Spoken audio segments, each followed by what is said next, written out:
Hello guys, welcome back to the Fly Project, and this is just a recap. And if you remember, we had a coffee cream cheese maker in the engine. There was something seriously wrong with this because it was taking coolant in, mixing with the oil and turning it into a shite emulsified substance, which isn't very good for the engine. This here is the engine oil, and the black is actually because I used a drainer that had diesel engine oil in it anyway, so the black is irrelevant. However, after a second oil change, it was very clear that there was a lot of shite in there.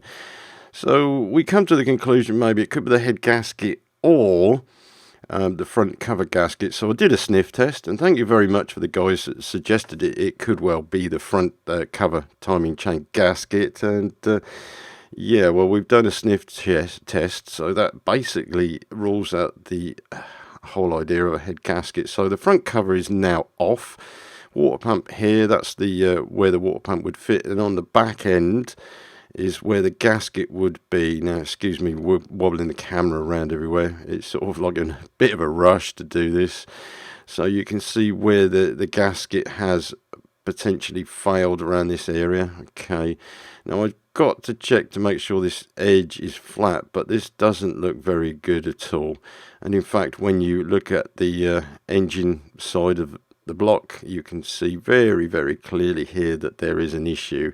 So I think we found our fault. Yeah, the coolant is getting into the oil via this area here. Yeah, so we can go ahead and change this, no problem. Well, there would be a problem. You need the gaskets and everything else. So what I did, thanks to the donations, guys, buying me a coffee really helps actually, because I'm fairly broke. But I've got the front cover gasket, timing chain gear, and the head gasket as well. So the gears are all here. It was actually quite cheap. It was like 69 quid. Yeah, 69 quid in total, and it is actually modified as well. Plus we get all the timing chain tensioner and all that business.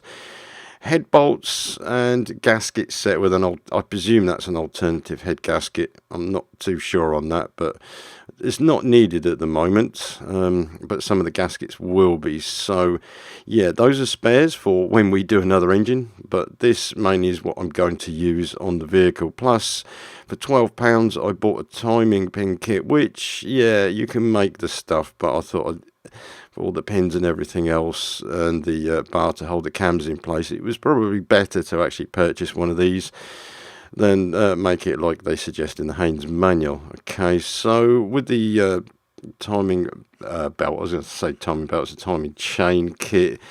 Give you some relevant information because there is an upgrade, but there's also a little bit of information about removing the sump. You've got to drop the sump prior to fitting, but you don't get the sump gasket with this kit, and it does advise to change an O-ring as well. So I went out and bought a gasket for the sump, and this is a critical component because the joint here is where the oil pressure is. So the sump gasket number is that. Now the oil strainer is in the sump, goes through that gasket, so it has to be sealed, which is a requirement to put a new gasket on it. So you can see here, this is the pump, and that is where the inlet is from the sump. Okay, so if there's any air being drawn in there, the oil pressure will be lost. Okay, so yeah, this is a bit messy at the moment, but yeah, this I've got to check for straight edge to make sure it's not distorted. But I did check quickly to make sure there wasn't any cracks anywhere. Vitally important as well. A lot of people overlook that. So yeah, Haynes manual is actually an invaluable piece of equipment. And even if you work for a main dealer, you need data on the engines and the vehicles you're working with. So unfortunately, Haynes does a lot of writing, so I've had to read and highlight the bits. So, poor old girl there. I'd actually got round to it on Monday, stripped it right out, because I'm actually on holiday for a week. I've got to get a vehicle on the road, because my Citroen is causing problems. So I might well have to get this up and running very quickly. So, believe it or not, a neighbour came past while I was putting this cover on the other night, and she said, "Are you putting your car to bed?" No, not at all. So you're probably asking, well, did you check any more of the engine before you went ahead and stripped it? Is it a good engine? Well, no, it's not a good engine at all, really, but I did do some checks on it. Okay, so took the front bumper off to repair. However, down here is the oil pressure sensor, okay, and that was leaking. Replaced it. So borrowed one from work, an oil pressure tester. You can get them for about 17 quid off eBay, it's not a problem. And look, somebody's made an adapter up, but because I have the resource available, I thought I'd borrow it. Plenty of adapters for different applications, and it fits, so that's good. With it running, you can see I have somewhere in the region of 5 bar pressure. Yeah, so the pressure's good on this. And it's cold, which you really need to run an engine up, and I didn't want to get it too hot because of the shite that's in that engine at the moment. But you can see possibly that the oil pressure relief valve is not working. Okay, watch this.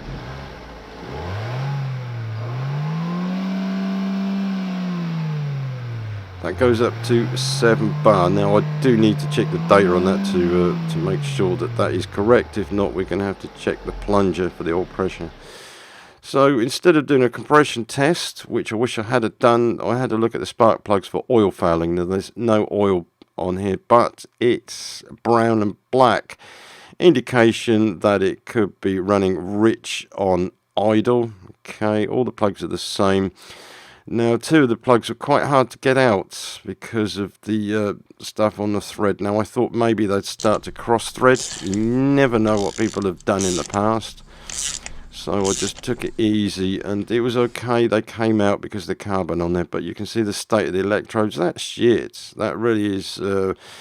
It should be a lot cleaner than that. It should be nearly clean with greyish deposits and light brown. But down in here, okay, well, the seats are okay, so that's all right. They're not blown past or anything. Low compression, not like a diesel. So 16mm socket, and unfortunately, I don't have a spark plug socket because I'm not a petrol head. I'm not a car mechanic. But I'll have to get one. Now I know it's 16mm, I can go ahead and get one. Yeah. Now, I had doubts about the spark plugs. I always have doubts about parts that are fitted. I'll just quickly put them back and then did an internet check. Okay, the numbers are on spark plugs if you don't know. Okay, so that's BK. I'll just get that right. BKR5EK, which is NGK spark plug, very common spark plug. First thing to do really is to go onto the internet and check.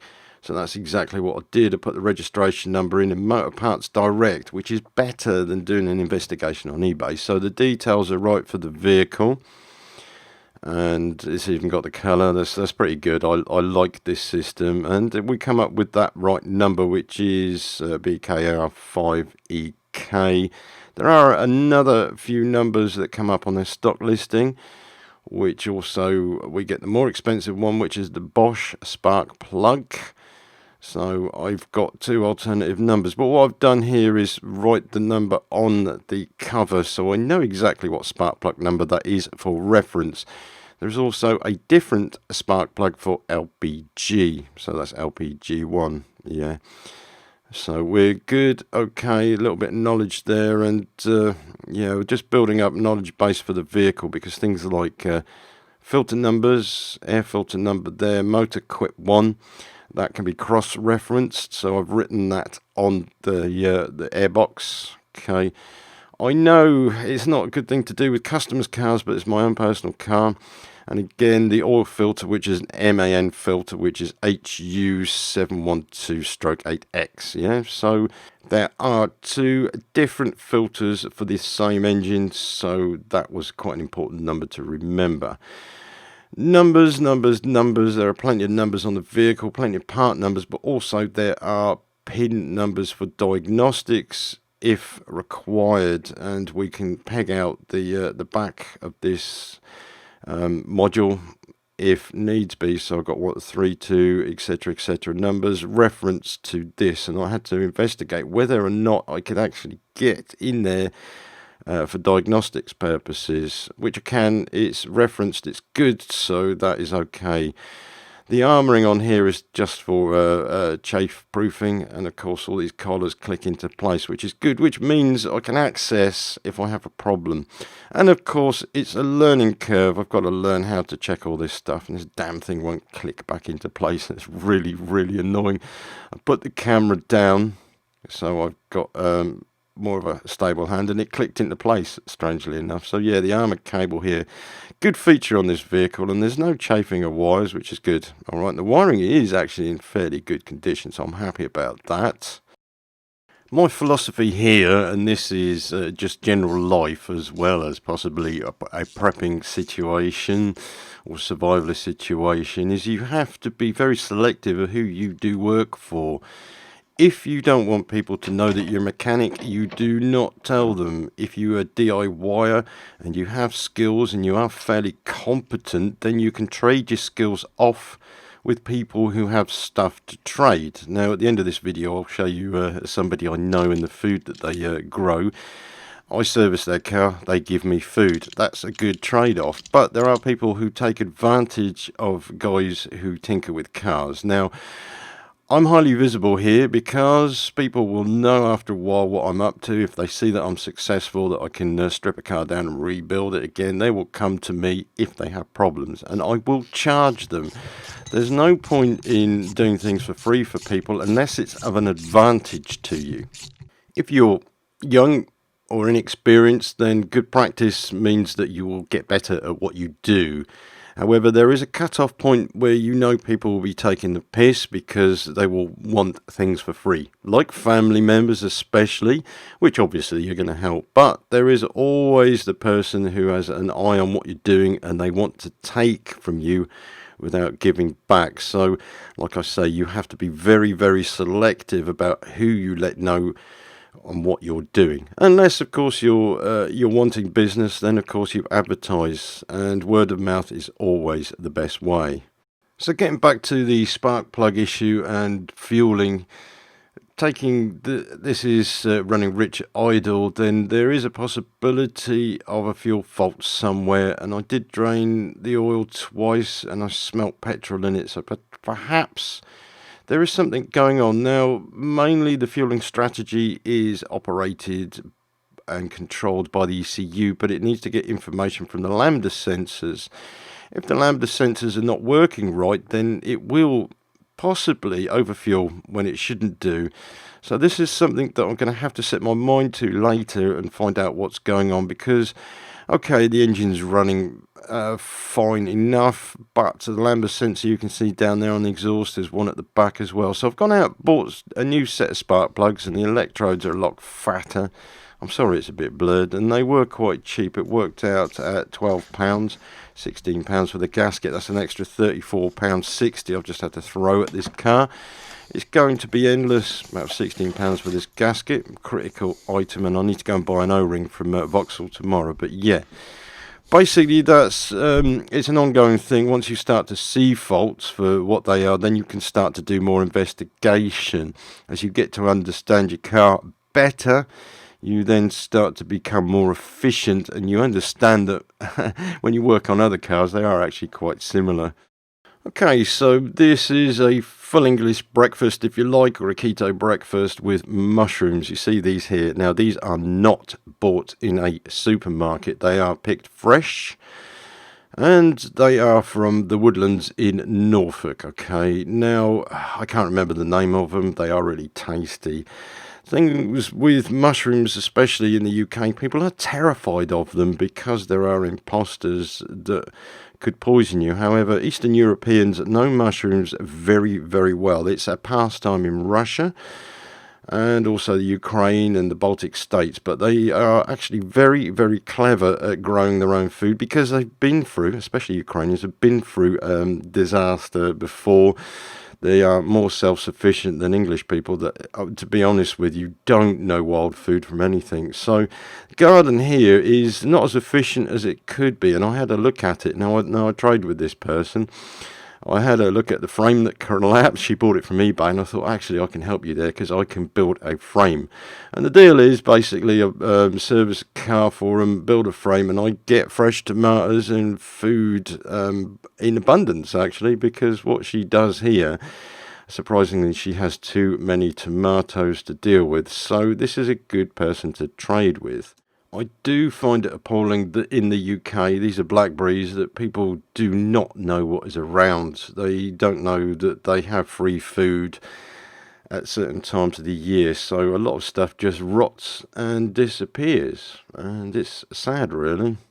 So the next project to do, which will be in the winter time, is to collect wood like this, which is free when you can find it, which means I need to get a bush saw and then build a frame up for the young lady that is doing a trade-off with me, which is going to be advantageous for both of us because she gets man work done and I get fed for it, which is good, and that's the way prepping is.